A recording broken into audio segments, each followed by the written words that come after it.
So we are looking at chapter 4, which is internal audit and outsourcing. So this chapter looks at the role that internal audit plays, okay, in an organization, and sometimes the function is outsourced, and that is what we are going to be discussing essentially here. Now, what is internal audit, by the way? The internal audit is a function or department set up within an entity to provide an appraisal or monitoring process as a service to others, to other function, or to senior management within an entity. So the main objective, okay, the main objective is to ensure that the organization improve on its operation and that it adds value to the operations within the organization. So when we talk about internal, what do we mean? Internal audit is essentially a department that is established by management, and the essence of that department is to evaluate other departments to see whether they are achieving the initial objective of setting those departments, and at the same time ensuring that those departments as a whole, they are contributing to the overall objective of the organization. Okay, so that's internal audit. Now, what are the reasons for developing internal audit? The reasons are not exhaustive. We just mentioned just a couple of them. One of the reasons for establishing internal audit is to monitor the controls within the entity. Now, the internal audit department is responsible for evaluating and assessing the internal control system that exists in the client business, okay, with the intention of ensuring that there are no gaps in the system, because once there are gaps in the system, it could affect the financial reporting, okay, because a good internal control plays an important role in financial reporting, the financial statement that is being prepared by the organization. So when you have a weak internal control, it's going to have impact negatively the financial reporting. Okay, so that's one of the reasons. Number two, entities need to become competitive by putting their resources to effective and efficient use. What does that mean? What that implies is that because of internal audit, all departments are putting in their best to ensuring that the resources allocated to them are being put to efficient and effective use. Okay. The number three, it can be used by management to check on compliance with laws and regulations. Another reason why we have internal department is to ensure that the organization is in compliance with all the laws and regulations that set up the organization. Especially, for instance, let's talk about a bank now. For you to be an internal auditor of a bank, you must know all the laws that affect the establishment of the bank. That if the bank uh, should should default in on compliance, the bank can be sealed up. So as an internal, you need to know all the laws that affect the operations of the banking system. Just as an example. All right. Number four, we have specialized. Another reason for development audit is specialized internal audit can assist management to review the effectiveness of controls within an IT system by means of IT audits.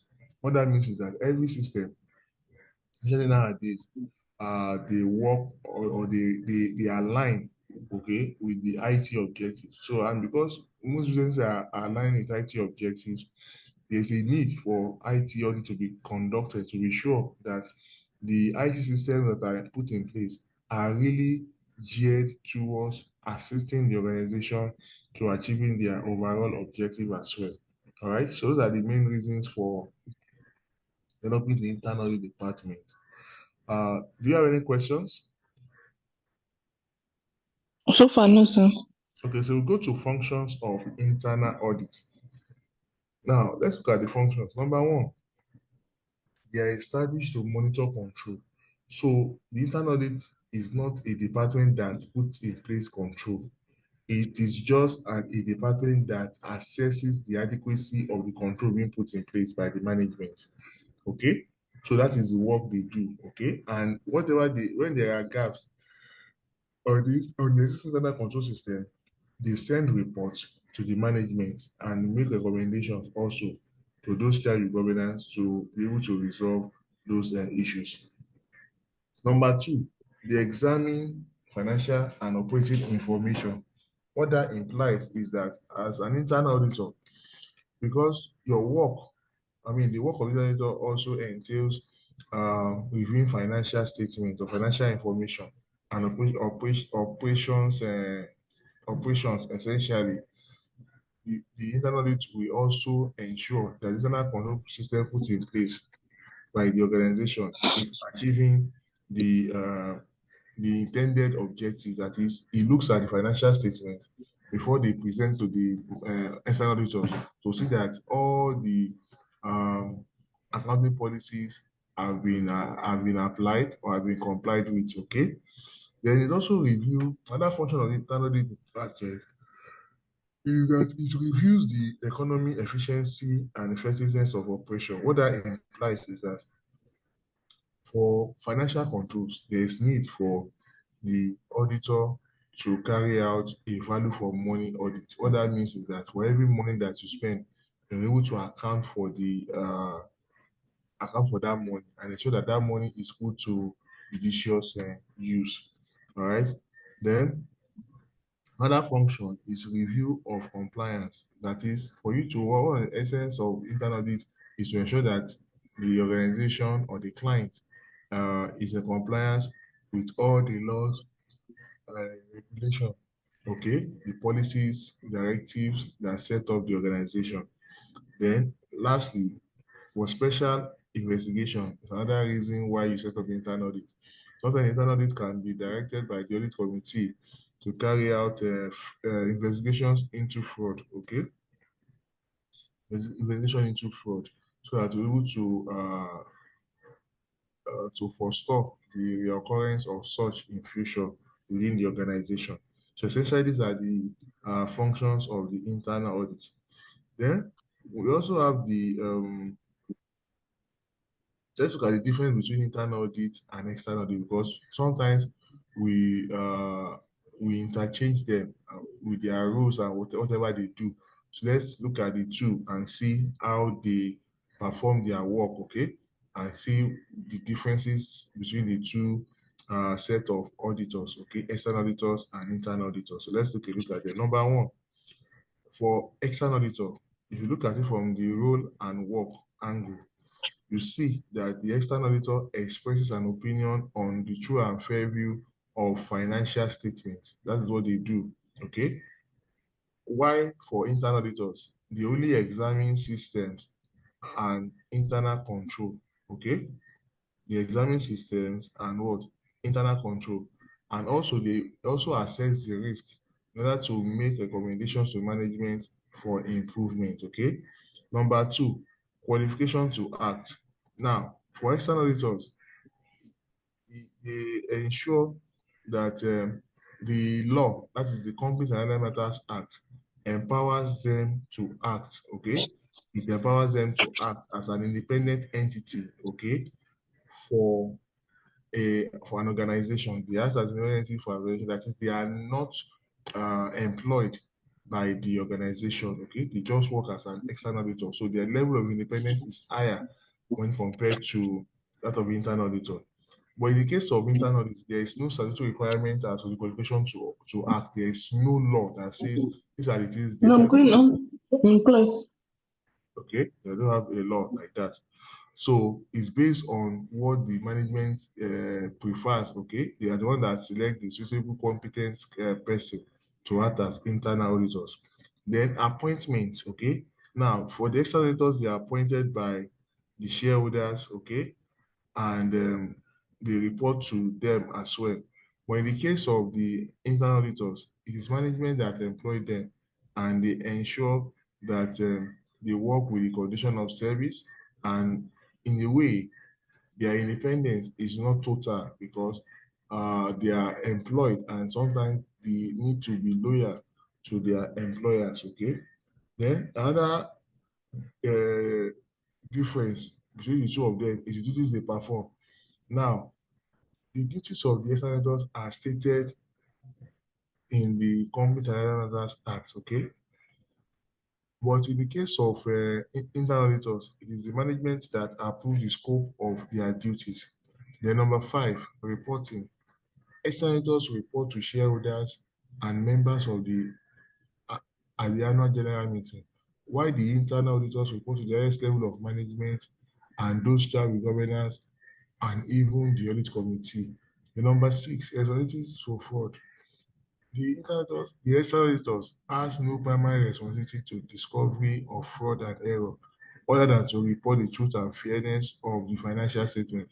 Whereas the internal auditors has a primary responsibility for the prevention and detection of fraud within the organization and make recommendations to the management to forestall further reoccurrence of this. Okay, so these are the differences between the internal and external auditors. Okay, then we'll go to the next one, outsourcing of internal audit. Now, like I said, some organizations they have internal auditors as part of their department, and some organizations this function is outsourced. What do we mean by outsource? Now, outsourcing involves the transfer of management of day-to-day execution of an entire business function to an external service provider. Okay, the main reason for outsourcing internal auditing function is these are the reasons, okay? So one of the reasons for outsourcing internal function is for technical expertise. What that implies is that sometimes the internal audit functions can be contracted to an external service provider in areas where the internal audit department does not have the required skills and expertise, okay? Then another reason why you outsource internal audit is cost. Now, sometimes the organization may not have enough resources to establish an audit department. Hence, they make arrangements, okay, to outsource the entire function to an external service provider. Another reason for outsourcing internal audit is because of the size of the organization. Now, if a small company may need the service of an internal audit, but not on a permanent basis. Hence, the function can be outsourced to an external body. All right. These are the reasons for outsourcing. Now, what are the benefits of outsourcing? Number one, staff recruitment.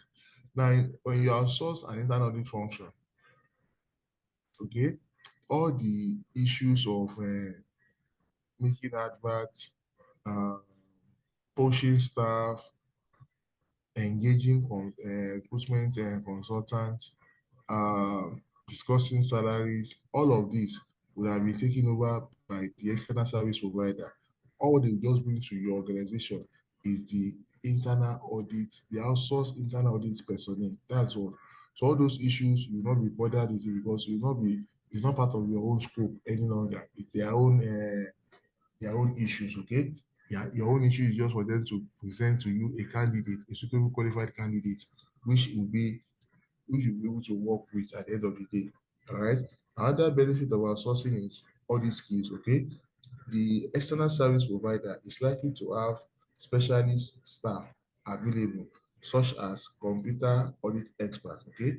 So internal auditors with an IT skills may be difficult and expensive to recruit as full-time employees. What we are saying here is that for internal audit, one of the reasons for outsourcing internal audit is because of all these skills. You might have an internal audit resident or staff who does not have the required auditing skills, okay? Especially IT skills. So, but when you outsource it, you can get a good personnel that is outsourced for internal audit function, okay, that is not necessarily your staff, and the price, I mean the fee, what you're going to pay as fees will not be as high as when you have that person as a staff in the organization. Then cost and flexibility is another benefit of outsourcing. Now, if you have an outsourced staff in the organization, it's not compulsory that you pay the staff monthly. You can arrange on staggered payment, that is pay the money quarterly, half yearly, or once a year. Okay, but if the staff were to be if the internal this personnel were to be your permanent staff, you will be collecting salary every day, and that may not all go well. Okay, so that is for flexibility. When you stagger payment, it makes it easy for the uh, management or the client to be able to plan with the money, okay, and ensure that they have value for the money for the services rendered by the internal auditor. Another benefit of internal audit is quantum of work. Now, sometimes when the internal audit function is outsourced, is for the fact that it's more economical for a small entity, okay? Because if your organization is very small, you might not need a resident internal auditor, or you will not need an internal auditor that is in permanent employment. Rather, what do? You outsource it because that means that because the size of the company is small, depending on when their activities, that's when you will now be needing the service of the outsourced internal audit staff, and in a way that would have made it life easier for the organization as a whole. All right. Now, what are the problems of outsourcing? Now, we have looked at the benefits. It has its own problems also. One of the problems is changing personnel. Now, this problem arises when you have an outsourced internal audit staff that is working for you. Most times they are on a temporary basis. After they have worked for you for 6 months, you are comfortable with them, you are trying to establish a relationship with them. All of a sudden, the next day, you just heard that this person has been deployed to another organization. They will they will bring another person to your organization to come and work as the associate and all this stuff. So that will be frustrating at times for the client. That means they have to start the what we call the orientation process all over again, and it will now be like a circle. It's something that we'll be doing repeatedly over time, and that will be frustrating. Okay. So what now happen now is that it leads to lack of continuity. Okay. So as a consequence. Then another problem of outsourcing is cost. There are some services that when you outsource as internal for internal auditors, they will be expensive, especially when you ask outsource internal audit staff to conduct what is called a forensic audit. Forensic audit is an audit into fraud, okay? That has the possibility of being presented before the court, okay? Now, when you conduct forensic audits, some of these audits can be very, very expensive sometimes. The other issue, another barrier or problem with outsourcing is confidentiality. Now, when you have an outsourced internal audit staff with you, all your information, all your secret information is also is he has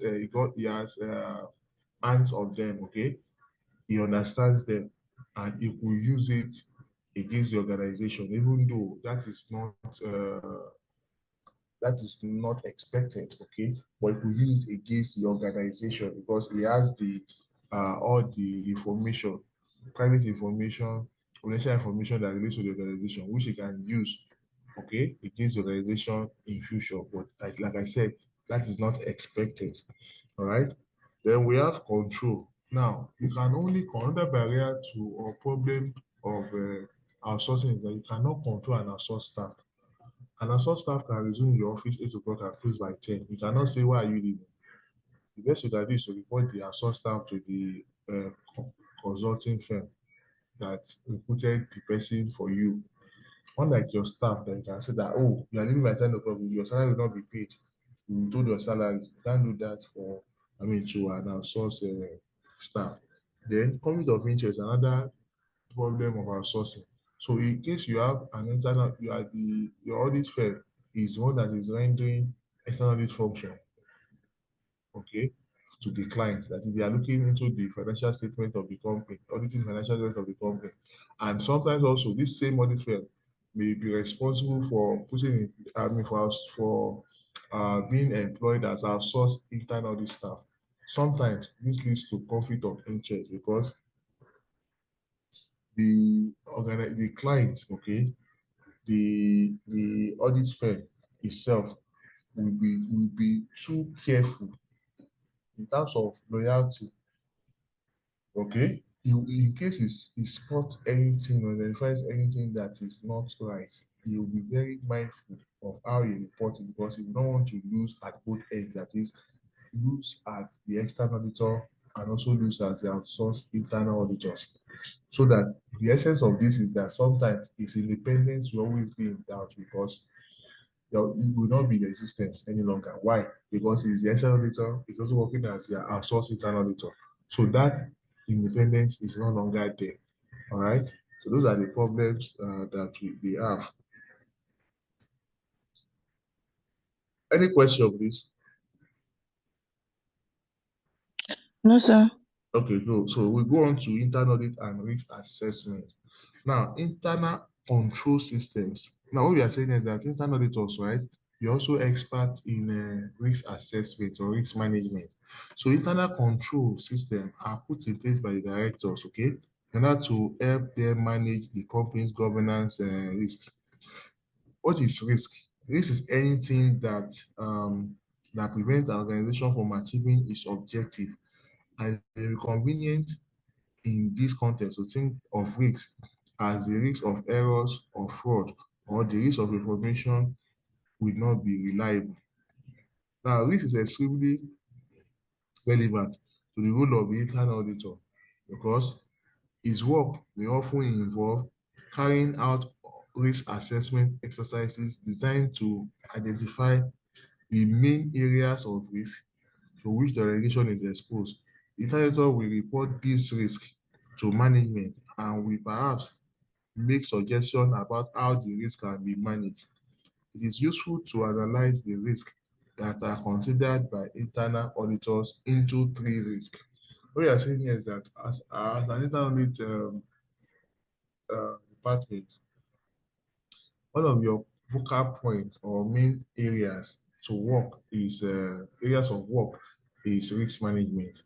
And as internal auditors, you are part, you're expected to have an understanding of the risk that exists within the organization. And on that ground, as internal you need to also be aware that the risks that exist in an organization, all of the risks that exist in an organization can be categorized into three parts, namely operational risk. That is the risk that affect the day-to-day business. Okay, the risk that the business might not be able to achieve their day-to-day objective. For instance, if there's a breakdown, machine breakdown, or if there's an industrial accident, that will affect the achievement of the day-to-day operations. All right. Then we have the financial risk, okay? That is the risk that there might be changes to the financial environment, okay? That will affect the organization from being able to carry out some of their payments, okay, or transactions, okay, because of the government changes in government policies and procedure. Okay, so that's what we mean by financial risk. Then we have the last one, which is the compliance risk, okay, or we call it regulatory risk. That is the risk that the organization might not comply with all the laws that needed to have complied with. That's also a risk that could happen. All right, so as internal auditors, all these risks, the auditor is supposed to have an understanding of how to mitigate them. We cannot eliminate any risk, especially any risk that affect the organization at all. The best you can do is to manage those risks. So how do you manage the risk? Now, according to a literal framework that you learned in CSME, right? There are four approaches to managing risk. The entire framework is methods of managing risk or mitigating risk. There are four of them. We have the tire is what? Transfer, T, transfer. A is as avoidance. The R is reduction. A is acceptance. Okay. Transfer, avoidance, reduction, acceptance. That is tire. So let's look at them one after the other. So when you talk about C, transfer, what that means is that there's a time that the the risk of the organization is transferred to a third party, okay, in return for payment, okay. Now, the most commonly used example for risk transfer is insurance. So you transfer your risk to insurance company, you pay premium, and the insurance company takes the burden of the organization. And in case there are any eventuality, the insurance company will reinstate the company into its former position before the incident happened or the unforeseen incident occurred. Then the next one is A, which is the avoidance, right? And I said that avoidance is when the risk, okay, that will affect the organization or that could make the organization to be exposed to risk is completely uh, not considered, okay? That is, as an organization, you just decide to say that, oh, this risk I will not take, I will not partake in it. For instance, some organizations they don't partake because of the risk that the risk of fluctuation in prices, right? They don't engage in forex, okay, or foreign transaction. Now, if you do involve in foreign transaction, you will not be affected by all this current exchange rate that is affecting the economy. That's what we are saying. So you completely avoid it. That means you will only be trading locally.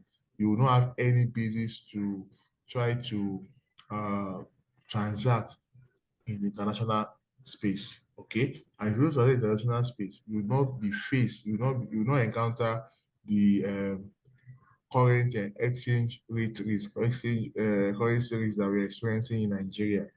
Okay, that what we mean by avoidance. Okay, even though we know that sometimes it might not be impossible to avoid because there is no risk that there is no unless you don't want to expand your business. Okay, you cannot. Sometimes it will be impossible to avoid this risk. Then the next one is C. I mean, it's R, which I said is reduction. Now you're looking at Tara. Reduction has to do with what? Putting in place measures, especially the use of internal control measures to reduce the risk to an acceptably low level. Okay, that is reduction. You use the internal.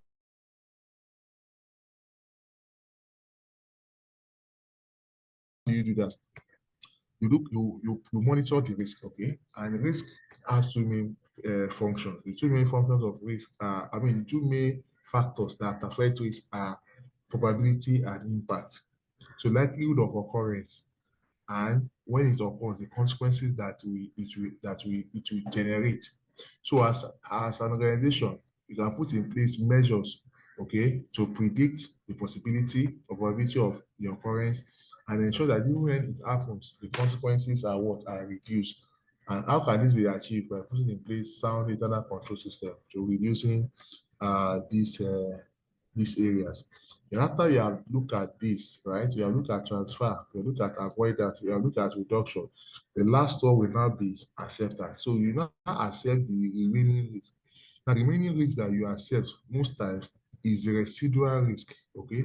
The residue, the remaining one is the residual risk that is within your control, okay? And if that, and there's nothing you can do about that, so that means you're able to accept because it's something within your control, your limit. So it doesn't pose any danger to the organization. So that's what you mean by acceptance. So those are the ways you can manage risk, okay? Those are the ways you can manage risk. So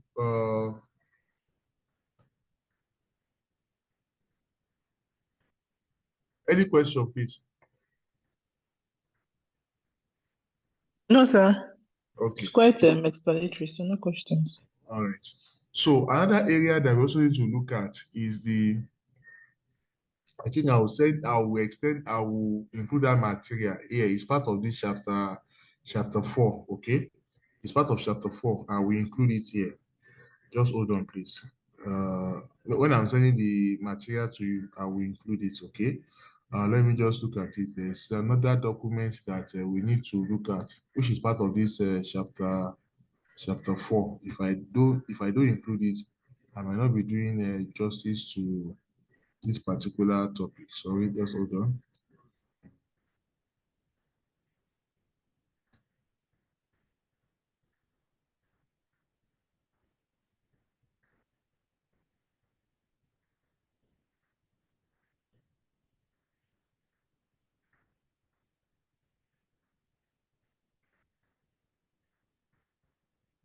Okay. So what I'll just do, right? I will include this one, but I'm going to share it with you now on the screen so that you can see it, right? Interesting. So that Okay, can you see it now? Can you see my screen? Yes, I can see it. Okay, you can see that there's an additional information I wanted to share with you. Now, we need to look at this area also. Operational internal audit assignment. What do we mean by operational internal audit assignment? It's part of what we need to know under the internal audit. Now, operational internal audit assignment, otherwise known as management audit or efficiency audit. Okay, what does it mean? Now, these are audits of specific processes and operations performed by an organization. Okay, what did I say? They are audit of specific processes or operations performed by an organization.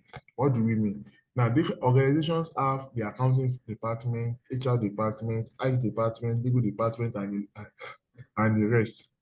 Now, when the internal department decides to audit each of these departments one after the other, what he's doing is known as what? Operational internal audit assignment. I hope you get it. The auditor goes to account department. He creates a checklist of what he needs to do to be sure that the account department is working, is acting in consonance with the reasons or the objective why they set them up. So later we now review their activities and say and report to management that yes, the account department is acting in line with the objectives. Okay, so that's what we mean by that. Now, all of this, when you go to account department, HR department, admin department, you look at their operations and report to management where there are gaps. That is known as what? Operational internal audit assignment. Okay. I hope that is clear.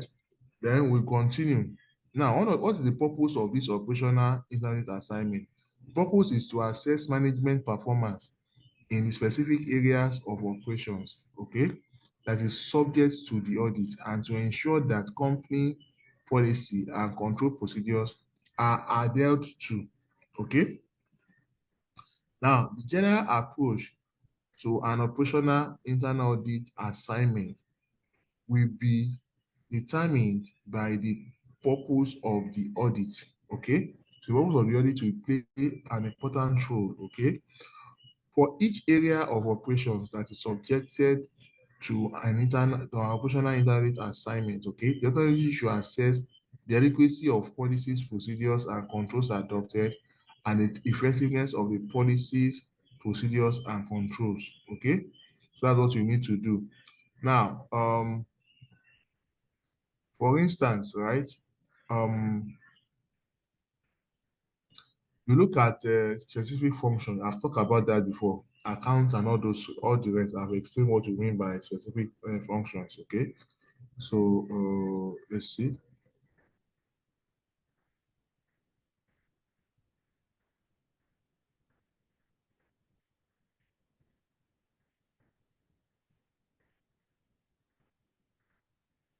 So let's look at nature and purpose of other internal audit assignments. Okay, there are four different types of internal audit assignments. We have value for money audit, we have best value audit, and we have financial audit, and we have information technology audit. What do you mean by value for money audit? Now, value for money audit refers to audit to ensuring that money is put to good use, or the money, okay, the organization gets value, good value for the money they spend. Okay, that is value for money audit. Okay, normally this is normally used in public sector organization, but because of its relevance and importance, even the private sector have embraced this audit as part of their activities to ensuring that the money that they spend are being used uh, for specific purpose. Okay. Now, value for money audit is obtained from the combination of the three E's. That is economy, efficiency, and effectiveness. So what that means is that for economy, you ensure that the money is not spent anyhow. That you ensure that you are conservative in spending money, so that you're only spending money on what you need and not what you want. Then by efficiency, we mean that you're ensuring that the activities performed with the money, okay, that money is achieving their intended objective, okay. And effectiveness means you are ensuring that there are no wastages, okay. Everything is working as planned, okay. There's no breakdown, okay. Everything is working as planned. That is effectiveness, okay. So the essence of value for money audit is to ensure that the money spent and Sorry, the sorry, sir. Sorry, yes. sir. I didn't get the one for the efficiency. Okay, let me take it again. Now, economy ensures that you are conservative with money. That is, you spend money on what you really need as an organization as to what you really want. For instance, you have some new set of staff in your organization. You want to buy them laptops to as a work tool.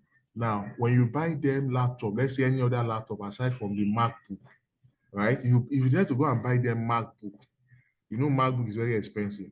That means you are not economizing. You are just trying to spend money anyhow. Because MacBook and other laptops will achieve the same purpose. So for organization, if you decide to go and buy MacBook, that means you are not economizing, you are spending money anyhow. But if you buy another laptop, what that means is that you are using money, you're trying to conserve the money that you have. Okay. For efficiency, right? What you mean by efficiency is that as an organization, you ensure that all the breakdown that exists within the organization. For instance, machine breakdown, uh, paper renewals for your vehicles, especially when they go out, that they are not being harassed or stopped by police or the law enforcement agents, okay, for non-compliance with all this documentation. That's what we mean by efficiency, that you're able to do that. Then effectiveness is ensuring that there are no wastages at all. Okay. You ensure that everything that needed to be done, for instance, you have recruited the right person to get the job done. Okay. You have put up the right policies in place to ensure that people comply with those policies. And you ensure that you put measures in place to ensure that people that fail to comply with those policies, they are being sanctioned. Okay, for not complying with those policies. Okay, those are what we mean by economy, efficiency, and effectiveness. I hope it's clearer now. Yes, sir. Okay, good. So, as good as value for money audit is that its own problems. One of the problems of value for money audit is measurement difficulty, because there is no established criteria for measuring some of the indicators for value for money, or all the three is there's no acceptable criteria. What I mean by acceptable criteria is that yes, there are ways to measuring it, but they have not been standardized. And because of lack of standardization, it becomes rather impossible or difficult, okay, to measure whether an organization is achieving a value for money audit or not. All right. Another problem is possible overemphasis on cost saving. So when you talk about value for money, you're only talking about trying to save cost. You don't want to spend money. You only try to what? Save cost. All right. And when you save cost, sometimes it will be at the expense of some other important decisions or other important activities. For instance, you might say that, oh, rather than for us to buy a new car or a new machine, let's just keep repairing it. And when you keep repairing it, it breaks down. And when it breaks down, you'll not be able to achieve the needed production, the output level. So when that occurs, that could affect the objective of the organization, because that means that customer will not have enough product to buy, and they come today, they come tomorrow for a whole year, they keep having the same issue. Before you know it, most of the customers will leave the organization for another organization where they are serious about ensuring the operations runs uninterrupted. You understand that what we mean? Because you're always talking about cost savings, cost savings. For instance, another instance is this: you work in an organization where it is a manufacturing concern. And when you work in manufacturing concern, it's always expected that there might be some form of industrial accident that can happen to the staff. And the organization said that, oh, because you are trying to use cost savings, you cannot take up HMO for our staff. So that is, you are trying to um, sacrifice, okay, the life of your staff at the expense of your organization. That means you don't care if they die, where your operation still goes on uninterrupted. That's another way to look at it. Okay. The number three, calculating value for money measures. Now, the computation of profit is tightly regulated by accounting standard, and there are no regulations about the measurement of the three E's, like I said. So, for you to compute whether the organization is achieving those economy, efficiency, and effectiveness as a criteria or as indicators, right? Key performance indicators, it is not possible because you cannot measure them. Okay, so that's what we mean. These are the problems that you have with value for money audit. Then we have best value audit. Now, what do you mean by best value audit? Now, best value audit is a concept, okay, that talks about continuous improvement in organizations, okay? That organizations should ensure that they continuously improve. Any organization that failed to improve continuously would have failed as an organization. And for the best value audit, you have the four C's, okay? You have the four C's, right? And the four C's are challenge. What do we mean by challenge? That is, ask how a service is provided, and more importantly, why it is provided. And there is no satisfactory answer to these questions. Consider withdrawing the service. What that means is that you need to ask yourself, if you are in an organization, you need to ask yourself, the service you are rendering to these people, do they really need it? Why do we need to render the service? Okay. Uh if you don't get an answer within your management on why you're running the service, are you running it for profit making, or you're running it as a social responsibility factor? Okay, if that is not answered, if cannot be answered, then that means that the service you are rendering might not be beneficial to the organization eventually. Okay, so you might need to stop the service from continued operation. Number two is compare. So for you to achieve continuous improvement, there will be need for you to make comparison with other similar organizations, okay, to see whether what you are doing, they also are into it, okay. You compare your activities, you compare your operations, okay, to be able to see that what you are doing is in line with best practice within the same sector. For instance, if a company decides to put up what we call a promotion, sales promotion for their customers, and you see that that thing is helping to drive sales, okay. Now, you also that belong to that same sector can also decide to do your own sales promotion. Okay. You see that most time when one bank goes on sales promotion, other banks also reciprocate. They also do same. Why? Because they are trying to ensure that they are not left behind. Okay. Because you know that gesture that the other banks have taken can also be beneficial to them if they also decide to go in that direction. Then you have the other C, which is consult.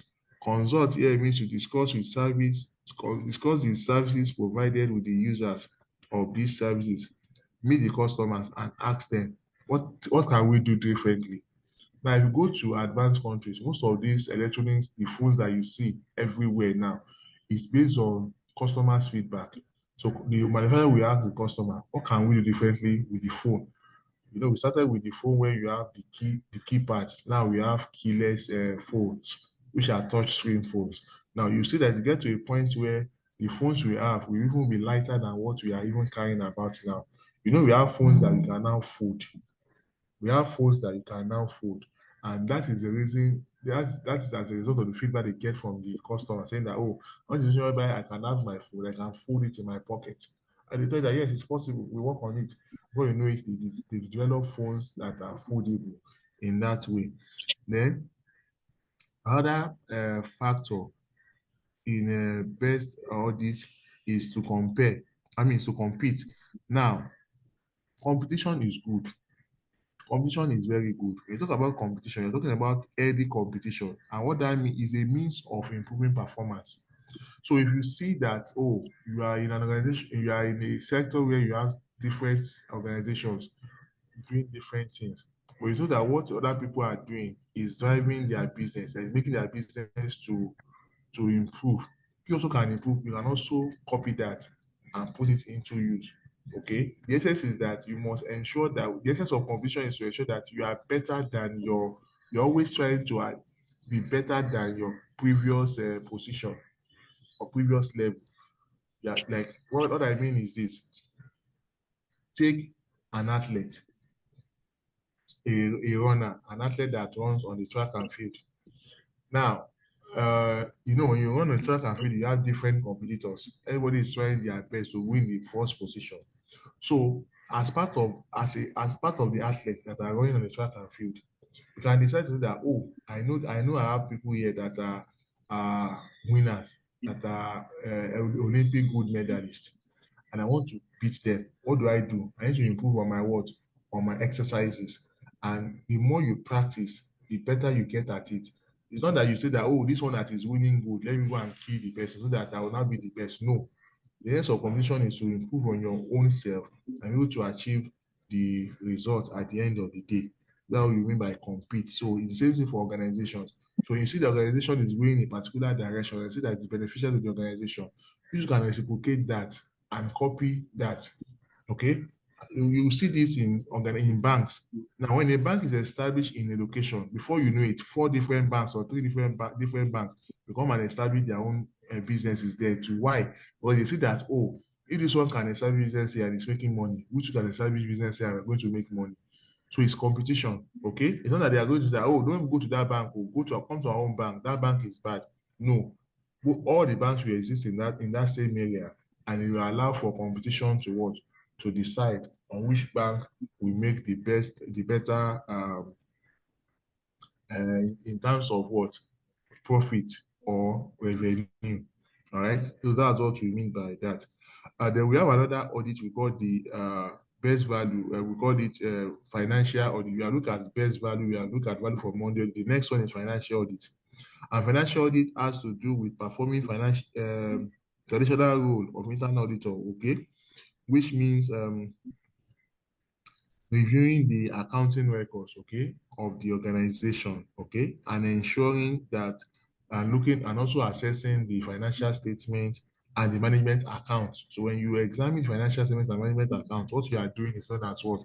Financial audit, okay? And it's important to remember that in performing financial audit, internal auditors is able to look at the internal controls, okay, that are put in place to minimize risks, to identify weaknesses, and to recommend improvement in the internal control systems. So what we are saying here is that I explained earlier that the internal control system plays a role in financial reporting. If you have a good internal control system, it's going to impact positively on your financial reporting. And when you don't have a good internal control system, it's also going to impact negatively on the financial reporting. Then we have the fourth type of operational internal audit assignment, which we call the IT audit. So as IT audit, right? When you perform IT audit, the essence of performing IT audit is to ensure that the key controls that are put in place, okay, within the organization is not compromised. So the auditor will examine, we assess the IT controls put in place to see that they are not compromised. Because if those controls are compromised, it's going to lead to uh, hacking of the system. Okay, the will to hack into the system and steal vital information.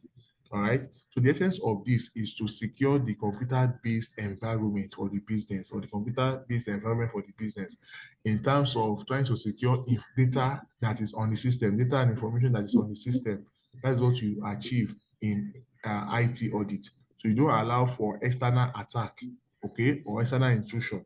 So you put in place general controls and application controls. What do you mean by general controls? General controls are controls that you put around the organization to detect, I mean, to deter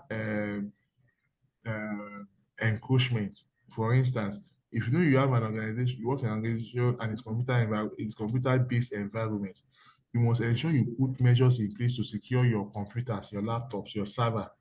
There should be security, there should be CCTV, there should be a restriction to access some areas. If you are not an authorized staff, you cannot go to the server room and try to take anything out. Okay, so these are some of the measures you put in place. All these measures you put in place are known as general control. Now, what are application controls? These are controls you put around your applications on your system. For instance, you put password on your system. You put password on your Microsoft Office, Microsoft Excel document, Microsoft Word document, PowerPoint, your accounting software, your accounting packages. When you put all the password on each of these, what you are trying to do, you are trying to secure your application from somebody trying to manipulate or to change the modify information that's already stored on your applications. Okay, that's why you put those controls in place. Those are the four types of internal audit, operational internal audit assignments. Okay, we have the value for money audit, best in value, financial audit, and IT audit.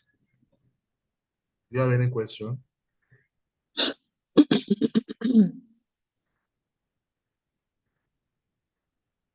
Any No, question, sir. please? Okay, is So it far, no, clear? sir. Okay, Yes, good. sir. All right, so we go to internal audit report. Now, at the end of all these assignments that you have done, you need to write a report, right? And there is a format to internal audit report that is universal, okay? So let's look at that internal audit report. Now, the internal audit report has a format, more like a structure, and the structure, it starts with what? Introduction.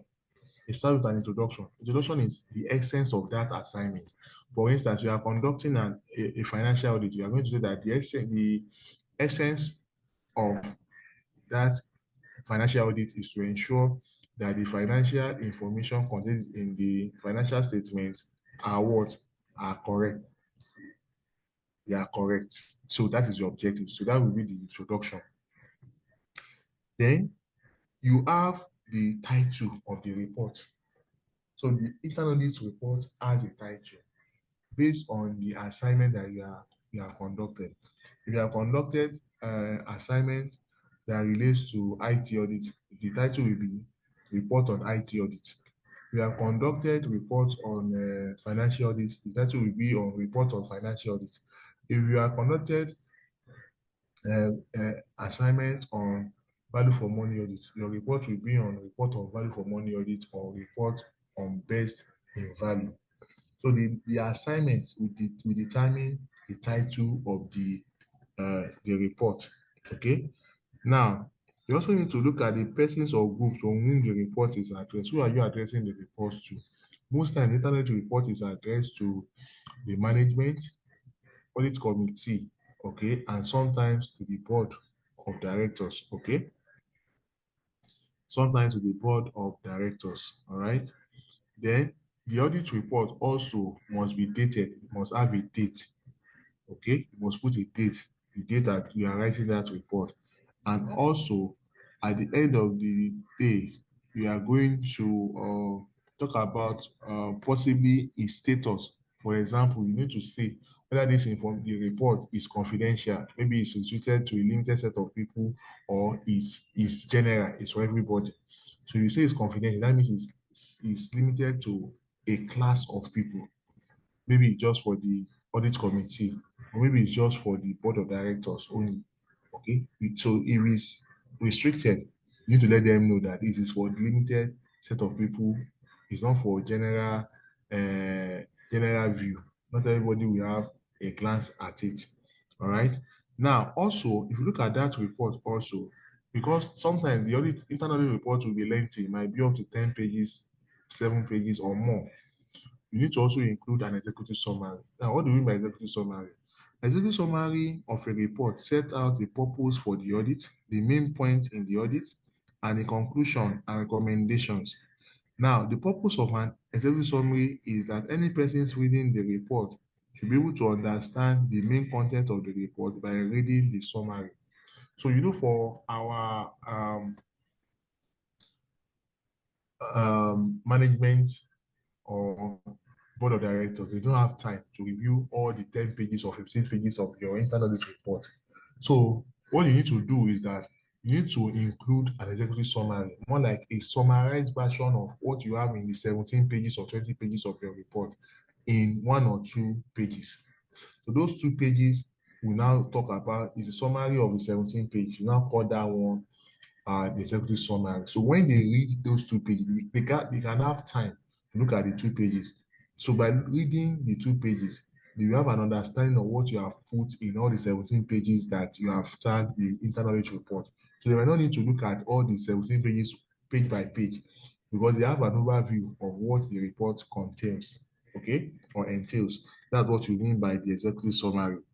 Then sometimes also, after you have put the executive summary in your body of your report, you are going to explain in details, okay, what you have done. So the main text of the report follows the executive summary. That's after the executive summary, you now have the main audit report itself. It goes into more details than the executive summary and it is longer. However, it should be structured in the same way as the executive summary, presenting findings and conclusions in some order. The main part of the report should avoid excessive detail, okay? So many details should be provided as appendix. So for instance, when you are looking at prepare your internal audit report, your internal audit will include, after the executive summary, you should have the body of the report,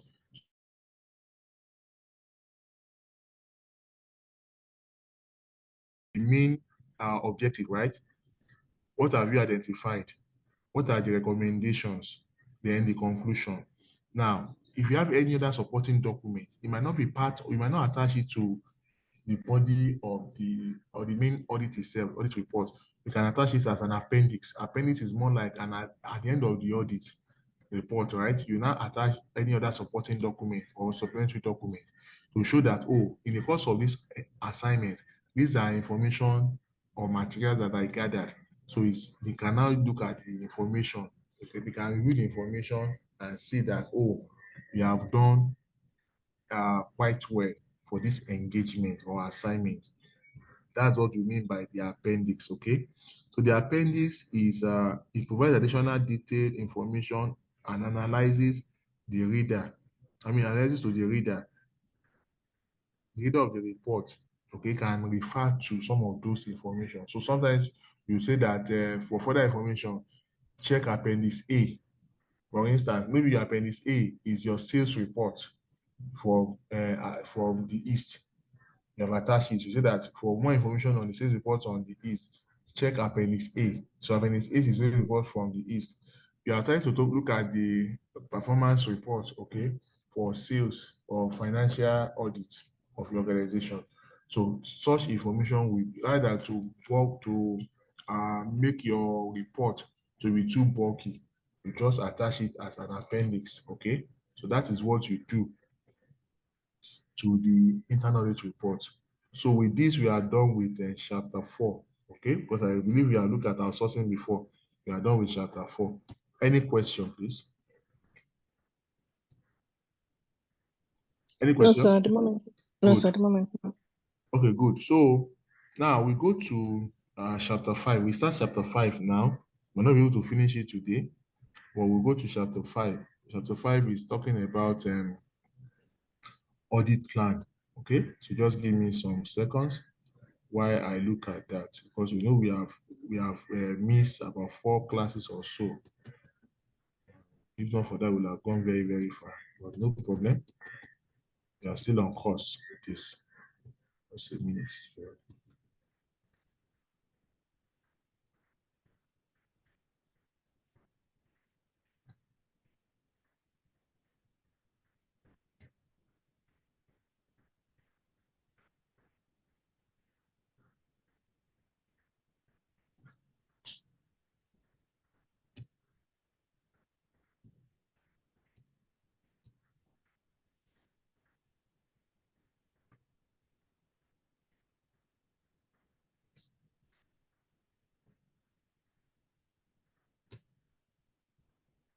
Okay, just hold on. Let me share another screen.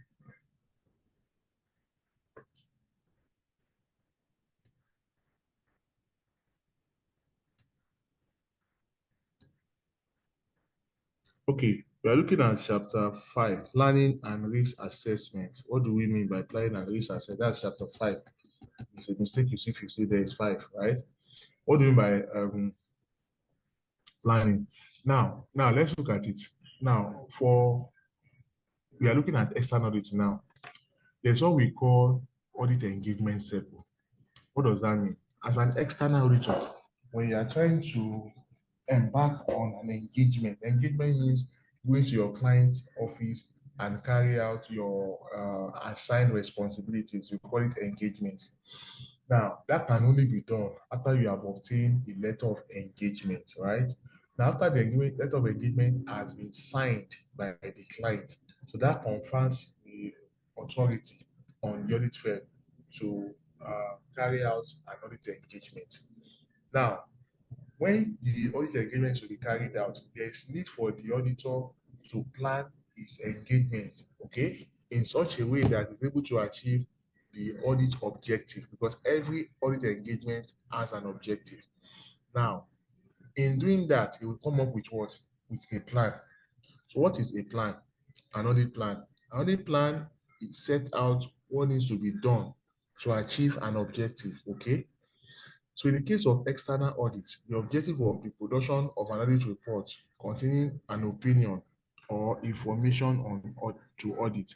Now, the audit plan should be prepared as a means of achieving the objective effectively and efficiently. So that's what we need, okay? You cannot embark on an audit engagement without developing or coming up with an audit plan. Okay, it's like your exam you want to do now. You have set up, you have developed a plan on how you want to go about, how you want to approach this exam. That is a plan. It's the same thing you talk about in audit. Audit also, the auditors also have a plan on how they want to execute the audit engagement. Now, what are the contents that you have in an audit plan? Now, preparing an audit plan is the first stage in the conduct of an audit engagement, okay? A plan sets out answers to three main questions, which are the three W's. Who will perform the audit? When will the work be done? What time? What work is to be done? Yeah, you ask these three questions. Who will perform the audit work? When will the work be done? Right? And what work is to be done? All right. So those are the three questions you need to ask. Once you're able to answer this question, they now go on to developing your audit plan. All right. Now, in developing your audit plan, right, there's need for the auditor to have an in-depth understanding of how the client business operates because they are not audit what you do to understand. So you need to understand the entity to be audited and the environment in which the entity operates. The environment, look at the legal environment, the regulatory environment, the operational environment, everything that has to do with the client. The auditor will need to understand it. So the auditor need this knowledge and understanding in order to assess the risk attached to the audit because risk assessment is a key feature in the audit planning process, and the assessment of risk in the audit will affect, okay, it will affect the amount of audit work performed, the areas in which the auditor will focus his attention. Okay. Now, what we're saying here is that once you have an understanding of what the client does, how the client business operates, the environment and everything about the client, what that does is that it enables the auditor to be able to know the quantity or the amount of work to be done, as well as the areas in which it's going to focus on. Every business has key areas. We call it key risk areas of business. Okay. So if those areas are affected, the business can be brought down. Okay. The business can be what? Can be brought down. And to avoid the situation whereby the business can be brought down, as an auditor, you need to be able to identify the key risk areas of your client business. And how do you know that? is when you have gained mastery or understanding of your client business, the nature of the business, and the environment in which it operates. You need to do that. Now, the planning process is essential for all audits, both internal and external. It's equally important to other assurance engagement, such as review engagement. Now, we have what we call professional skepticism. What do we mean? Professional skepticism. Now, professional skepticism is an attitude that includes a questioning mind, being alert to conditions which may indicate possible misstatements due to error or fraud, and a critical assessment of audit evidence. So let me explain, let me break it down. So as an auditor, you are going to audit your client. You must have it at the back of your mind that whatever your client is going to give you might not be all. They might have withhold certain information from you. Okay? So you should have it at the back of your mind. It's not that you are being pessimistic. It's not that. It's just that you are, because if you don't have it, right, it means that you might not be able to go very deep in your engagement, because you just anything you just say thank you, I'm fine, and that might not be the best. You might have kept the most most information that are most useful information away from you without you knowing. Okay, so what do? You need to have that as well, mind that they are not going to give you all the information you request. That means you need to what? Ensure that you have a way to ensuring that you get all the information you needed from them. Okay. So when you have that mindset that they are not going to give you all the information needed, that they might want to take stances on you, right? You call it what? Professional skepticism. That means you need to ask questions. One of the ways you can get the best from them is to ask questions. When you keep asking questions, for instance, they give you a account schedule. You know, actually, are you sure this is the only the account schedule that you have used for this year, or for this month, or for this particular engagement?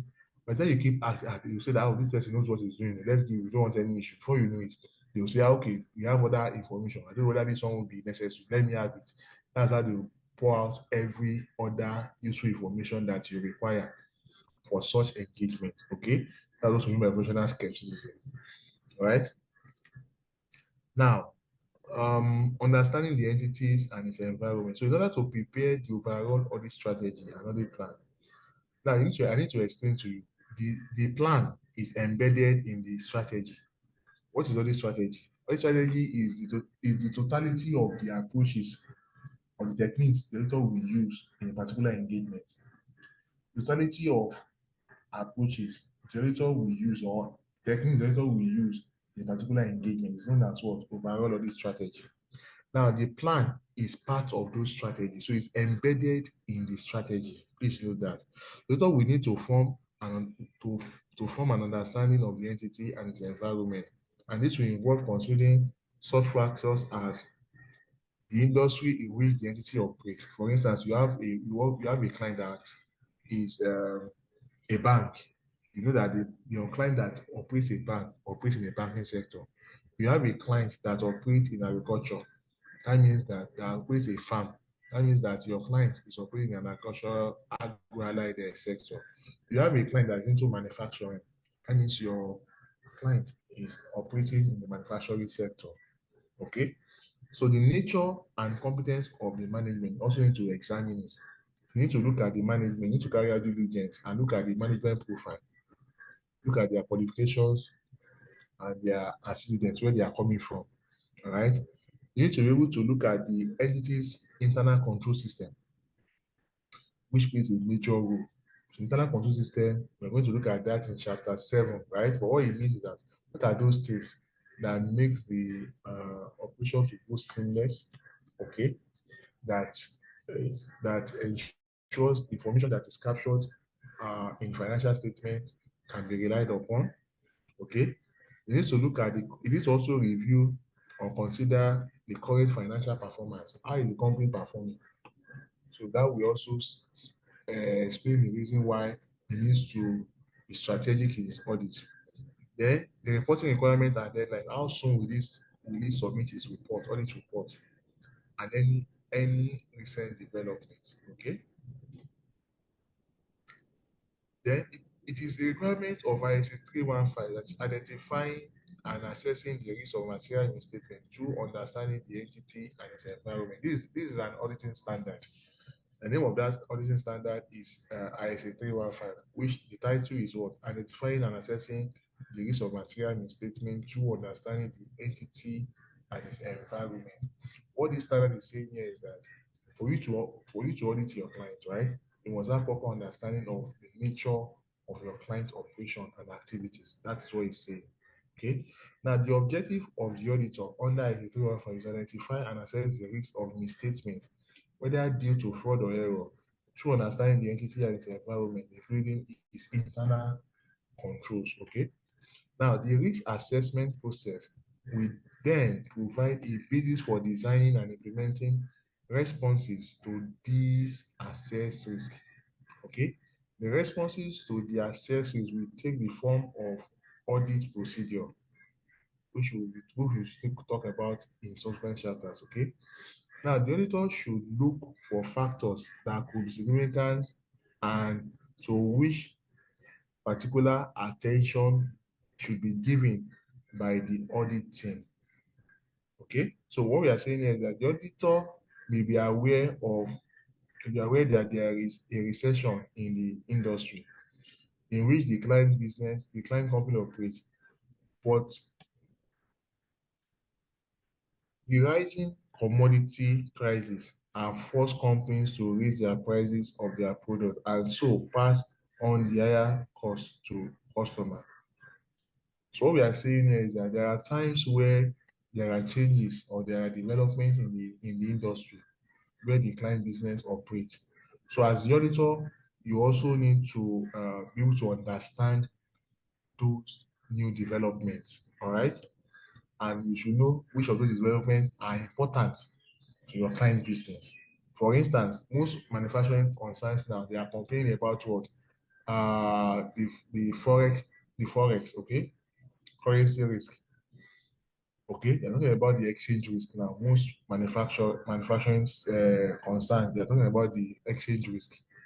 Now, what that means is that as an auditor, you need to be aware. You cannot say you are oblivious to this. You need to show that you understand why these things are. And you should be able to advise your client on measures to take to alleviate or to mitigate some of this risk. Okay, that's what you need to do. All right. Now we look at risk and materiality. Now the auditor is required by ISA 315 to identify and assess the risk of material misstatement at both financial statement and assertions level. What that means is that as an auditor, you need to be able to look at the risk as it affects financial statement and the operation as a whole. Okay. Now, the financial statement level refers to the risk that is pervasive to the financial statement as a whole, which potentially affect many assertions. Okay. So the assertion level refers to the specific objective of financial statement. For example, that all liabilities have been recorded and that recorded assets exist. We're going to look at assertion, financial statement assertion much later in chapter 6. That is the next chapter after this. We're going to look at financial statement assertion. What it means is that when the financial statement is being prepared, after the preparation by the management, they'll present it to the auditor, external auditors. Later we ask them, how am I sure that this financial statement that you give to me is free of misstatement, material misstatement? They say, no, it's free of material. How? You are going to give some statements. Those statements are what the auditor will check, we test, we evaluate to be sure that the financial statement presented they are free of any material misstatement. We are going to look at that in depth, okay, in chapter 6. Just stay tuned, right? Now, the risk assessment is an important aspect of planning, okay? Now, you need to also understand that both the audit plan and the risk assessment will continue to change, okay, until the audit is completed. Please note that. I take it again.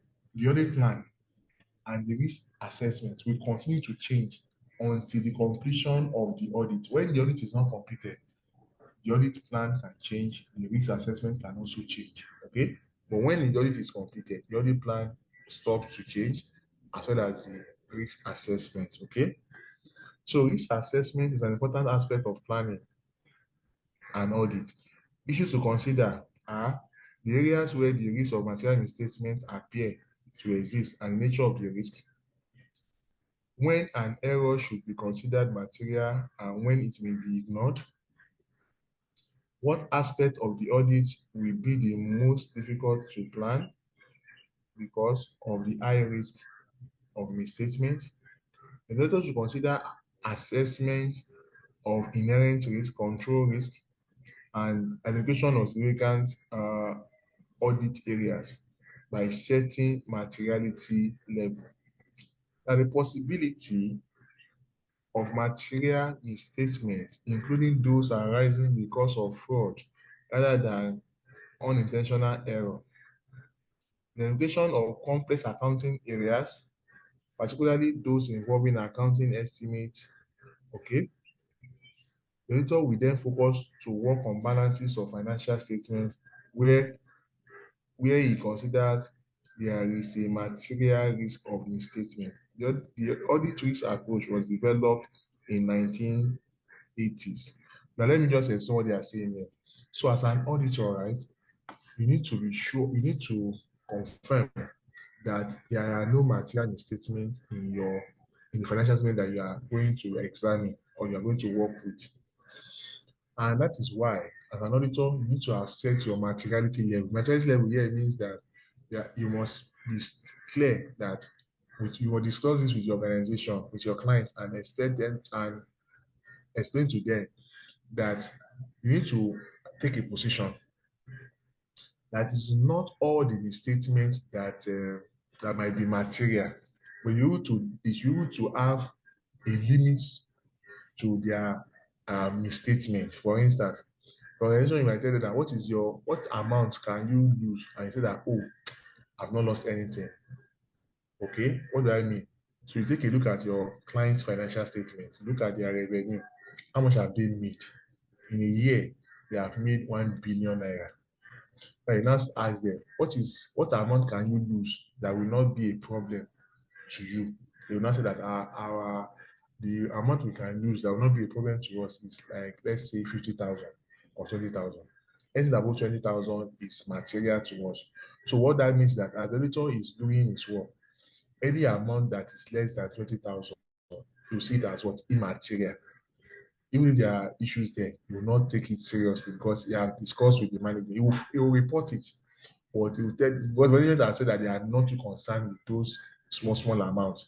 He will just say that these are what I discovered. They are insignificant to you.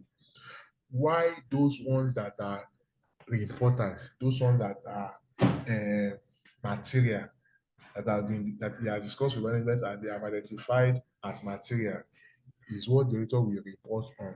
So when the client management is looking at the auditor's report and they are seeing all those issues being raised, right? Then they will conclude and say that, oh, that means the auditor has been able to achieve his intended objective. Okay, that's what we mean when you talk about materiality. Okay, so it's just like an individual, and some people will lose 200 naira and they will not feel bad. And somebody will lose 1,000 naira and they will feel very, very bad. Okay, some people will lose 1,000, they will not feel bad at all. So it depends. What that means is that it depends on, it's subjective in a way. So it depends on how we see things, right? That's how organizations also see their own materiality level. They set materiality levels, okay, for organizations. Okay, I think we are still going to look at that in the course of this chapter 5 when we talk about the planning itself.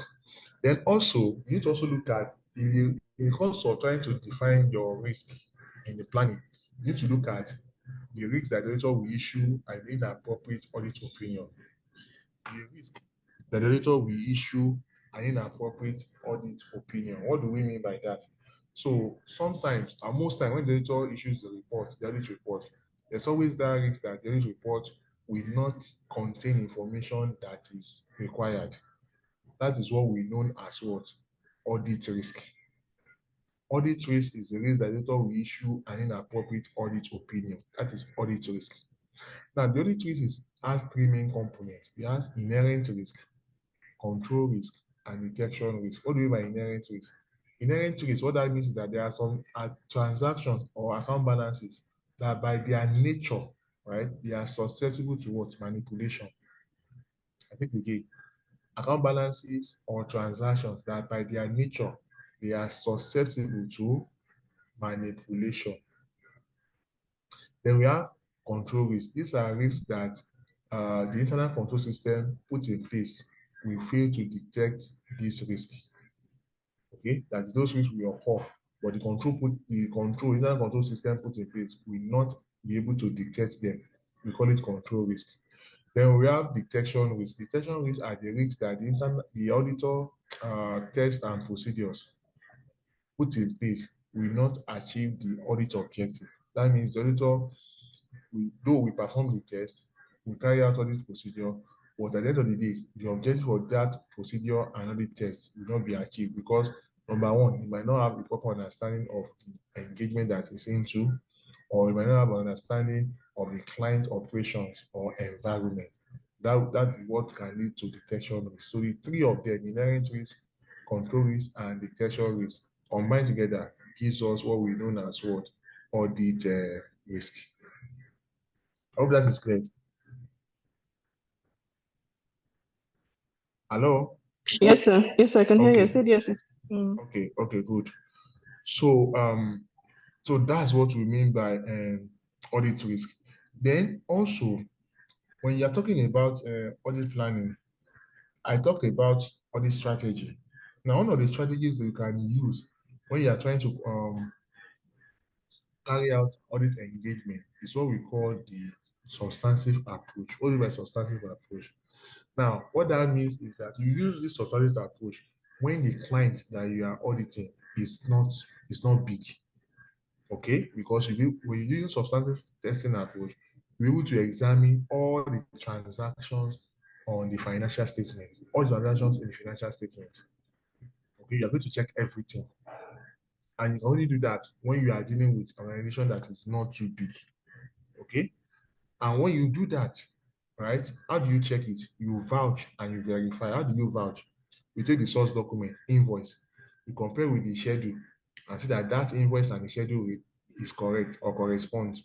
Then you now check the schedule with the financial statement to see that the schedule and the financial statement also corresponds. So when you do that, you are doing what? Vouching process. The verification, you have an asset schedule. You saw that they say they have 5 cars. You say, let me see those five cars. You go to the car park and see 4. Actually, but you said 5 now. Oh, sorry, we sold 1 car last year. Then you have to change, you have to reflect that in your asset schedule. When you carry out some of this kind of check, it's known as what? Verification. You can also say that, oh, we took a loan last year. Let me see the document that uh, details the loan agreement. You ask for the loan agreement. So you look at the loan agreement, look at the repayment schedule, you see that all what they said correspond. So when you are doing that, it's known as what? Verification. All right. So you use verification for assets, for liabilities, and equity interest, while you use vouching for transactions. Okay. All that is clear. Then we have what we call a system approach. Okay. Now, under the system approach, what we try to do under the system approach is that the auditor, right, we check the um, the financial statement vis-a-vis the internal control system. Because like I said, if the internal control system is weak, it's going to rub on the financial reporting. So under this method, the underlying accounting system were tested with less emphasis on testing individual transactions and balances. Okay. However, the approach still leads to over auditing and system covering low risk and immaterial areas were also tested. So most firms now use a mixture of audit risk and a system-based audit approach. So what they are saying is that they're going to combine the internal control system as well as some element or some aspect of substantive testing so as to be able to strike a balance. So they mix the two of them, the substantive audit approach and the system-based audit approach. That's what they do. All right. So as the time stands now, we are 7:30, and remember we said we agreed that we're going to end by 7:30. So we are going to continue from this chapter. That is materiality will be our next discussion. As is 3:20. Then we are going to continue next class. And I believe that if it's clear, if we talk about those other areas, if it's clear, if we have, I'll discuss with Mr. Dejumo, right? I don't know. Are you free during the week? During the week, I go to work and I come back quite late. It's okay. So what we'll do is that what we can also do, right? We might Mm, because when I discussed with Mr. Dejumo, he said it's fine with the timing, whether I'm okay mm, with it. And okay. with the other management personnel also talked about that we should have finished by 8 o'clock, but they said there's another class scheduled for 8 that we need to finish by Mm, 7:30. Yes. So okay. we'll see how far we can go between now and next Saturday. That is today. We have done something. Let's see how far we can go next Saturday. If we can go very far next Saturday, we might not need extra classes. And if there will be need for extra classes, I will also discuss with Mr. Dejuan and I will get back to you. All right. All right, sir. All right. Thank you so much. Thanks for your time. All right, All sir. right. Thank Have a you. have a nice day. Yeah. Thank you. You too, sir.